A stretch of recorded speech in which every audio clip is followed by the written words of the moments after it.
حضرت عقبہ بن عامر رضی اللہ تعالی عنہ سے روایت ہے کہ رسول اللہ صلی اللہ علیہ وسلم نے فرمایا کہ تم نامحرم عورتوں کے پاس جانے سے بچو اور اس معاملے میں بہت احتیاط کرو۔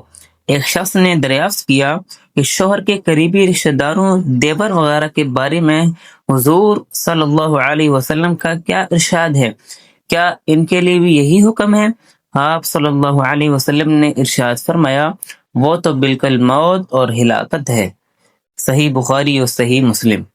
تشریح: شوہر کے قریبی رشتہ داروں میں اس کے باپ اور اس کی اولاد تو بیوی کے لیے محرم ہیں، ان کے علاوہ سارے رشتہ دار حتیٰ کہ حقیقی بھائی بھی نامحرم ہیں۔